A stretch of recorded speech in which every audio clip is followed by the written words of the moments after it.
ეს კრიტიკული მომენტია ადამიანებისთვის, რადგან ვფიქრობ, რომ ჩვენს უმეტესობას არ აქვს გაცნობიერებული, თუ რამდენად ძლიერები ვართ სინამდვილეში.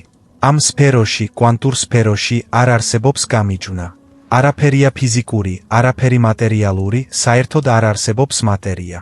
ეს ყველაფერი ხდება სამგანზომილებიან რეალობაში. იქ ყველაფერი არის ენერგია, სიხშირე, ვიბრაცია, ინფორმაცია, ცნობიერება, აზროვნება. ეს არის ენერგიის უხილავი ველი, რომელიც ჩვენს გარშემოა. ახლა აინშტაინმა თქვა რაღაც ღრმა ენერგიის ამ უხილავ ველზე. მან თქვა, რომ ველი ნაწილაკის ერთადერთი მმართველი ორგანოა.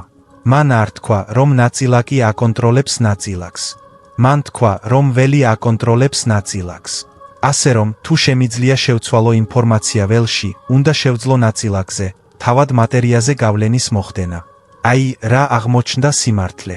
ატომი 99.99999%-ით შედგება ენერგიისა და ინფორმაციისგან. იქ არაფერია ფიზიკური ან მატერიალური. მხოლოდ 0.0001 არის მატერიალური. და მაშინ იმის ალბათობა, რომ ჩვენ რეალურად დავინახავთ რეალობის სიმართლეს, ის ნულის ტოლია. ჩვენ მხოლოდ სიხშირის მცირე სპექტრს ვხედავთ, ხილული სინათლის ცისარტყელას, რომელიც აირეკლება ენერგიის ყველაზე სტაბილური ფორმიდან, რომელსაც მატერია ეწოდება და გვაძლევს ამ ჰოლოგრამას, განცალკევების ამ ილუზიას. ასე რომ, თუ არსებობდა გზა, რომ შემექმნა ველიდან და არა მატერიიდან, და მიმიახლოებინა წყაროსთან და შემექმნა მთლიანობის ადგილიდან განცალკევების ნაცვლად, მე როგორმე უნდა შემეძლოს ველამდე მისვლა. ახლა დაფიქრდით ამაზე. სადაც თქვენს ყურადღებას ამახვილებთ, იქ ათავსებთ თქვენს ენერგიასაც. და თუ შეძლებთ განივითაროთ უნარი, რომ მთელი ყურადღება გადაიტანოთ თქვენი სხეულიდან, მთელი ყურადღება გადაიტანოთ თქვენს ცხოვრებაში არსებულ ყველა ადამიანზე, ყველა ობიექტსა და ნივთზე, თქვენს მობილურ ტელეფონზე, თქვენს მანქანაზე, თქვენს სახლზე, რაც არ უნდა იყოს ეს, ყველა ურთიერთობაზე ყველა ადამიანთან, ყველა იმ ადგილას, სადაც წასვლა გჭირდებათ, იმ ადგილას, სადაც ახლაზი ხართ, სადაც გაიზარდეთ, სადაც გძინავთ, სადაც მუშაობთ და შეწყვეთ ნაცნობ წარსულზე დაფუძნებულ პროგნოზირებად მომავალზე ფიქრს და სრულად. ჩაეფლოთ აწმყო მომენტში, ვიღაციდან არავინ გახდებით, ვიღაციდან არავინ, რაღაციდან არაფერში, სადღაციდან არსაით, ხანდახან კი არადროში. ეს არის მომენტი, როდესაც თქვენ გახდებით სუფთა ცნობიერება. თქვენ გადაიტანთ მთელ თქვენს ყურადღებას, მთელ თქვენს ენერგიას ამ სამგანზომილებიანი რეალობიდან, ცნობილიდან და გადაანაწილებთ მას უცნობზე. ახლა მოდით, გავარკვიოთ ეს პროცესი. წაართვით სამყაროში ყველაფერი ფიზიკური და მატერიალური. წაართვით დედამიწა, წაართვით მთვარე, წაართვით ყველა პლანეტა, ყველა მთვარე პლანეტებს. წაართვით მზე, მზის სინათლე, ვარსკვლავები, ვარსკვლავების ყველა სინათლე, გალაქტიკები. წაართვით ყველაფერი, გაანადგურეთ ყველაფერი, ფიზიკურიც და მატერიალურიც. რა დაგრჩათ? არაფერი. გამოდის, რომ ეს არაფერი უზარმაზარი სიხშირითა და ენერგიით არის სავსე. არ ვიცი როგორ აუხსნა მატერიალისტს არაფერი, მაგრამ როდესაც შეგიძლია ამ ადგილას დარჩე სახელის, სახის, სხეულის წონის, დიეტის, დაავადების, პროფესიის, რაიმე იდენტობის, წარსულის გარეშე და შეგიძლია დარჩე სუფთა ცნობიერების სახით, twinში რაღაც ნამდვილად ღრმა ხდება. Twinis სხვადასხვა განყოფილება, რომლებიც მოდულირებული, კომპარტმენტალიზებული ან დაყოფილია სტრესის ჰორმონების გამო, იცით, თქვენი ყურადღება ერთი ადამიანიდან მეორეზე, მეორე პრობლემაზე, სხვა რამეზე გადადის, ეს შეჩვევა Twins ფრაგმენტებს ხდის. Twini ხდება სახლი, რომელიც საკუთარ თავთან არის გაყოფილი. და თქვენ ავიწროებთ თქვენს ფოკუსს, ზედმეტად ფოკუსირდებით, რაღაცაზე ობსესიურები ხდებით. სწორედ ამას ვაკეთებთ სტრესის დროს, ჩვენ ვრთავთ ამ სისტემებს. გამოდის, რომ თუ თქვენს ცნობიერებას არაფერზე გაამახვილებთ, Twini იწყებს მაღალ ორგანიზებულობას. Twinis სხვადასხვა მოდულირებული განყოფილება იწყებს გაერთიანებას. Twini იწყებს უფრო ჰოლისტურ მდგომარეობაში მუშაობას და მთელი Twini იმავე სიხშირით რეზონანსდება. ახლა თქვენ ამ Twins ამ პერიოდის განმავლობაში ამუშავებთ და თანმიმდევრული ტალღები იწყებენ ერთმანეთში ჩარევას. და როდესაც ეს ხდება, ისინი ქმნიან უფრო დიდ ამპლიტუდებს. რაც უფრო მაღალია ამპლიტუდა, მით უფრო მაღალია ენერგია Twinში.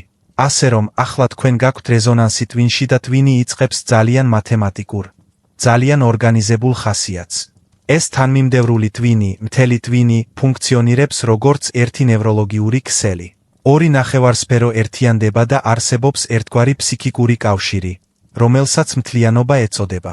ახლა ეს თანმიმდევრულობის მდგომარეობა, ბეტა ტვინის ტალღების მდგომარეობიდან უფრო ნელ ტვინის ტალღების მდგომარეობაში გადასვლისას. წარმოქმნის ელექტრულ სიგნალებს და ეს ელექტრული სიგნალი არის განზრახვა. სულ ეს არის. რაც უფრო ნათელია თქვენი განზრახვა, მით უფრო თანმიმდევრულია ტვინი, მით უფრო ძლიერია სიგნალი. კარგი, თუ გადაწყვეტ შექმნას ველიდან და არა მატერიიდან და იქნებით უბრალოდ სუფთა ცნობიერება და მეგთხოვთ, რომ სიგნალი გამოგიგზავნოთ კოჰერენტული ტვინიდან და რაც არ უნდა გინდოდეს, შეგეძლოთ ამის გაკეთება. შემდეგ მთელ ვაკუუმს, მთელ სიცარიელეს გაანათებდით. თქვენ ის ხართ. თქვენ აღარ ხართ თქვენ. თქვენ წყარო ხართ. ასე რომ, თუ თქვენ ხართ წყარო და სიგნალს აგზავნით, მაშინ ეხებით ყველაფრის, ყველგან ყოველ დროს ცნობიერებას. მთელი ველი ელექტრული ხდება თქვენი განზრახვის გამო. თუ თქვენ ხართ წყარო, რატომ უნდა წახვიდეთ სადმე რაიმეს მისაღებად? ასე რომ, ცნობიერება არის კოჰერენტული ტვინი.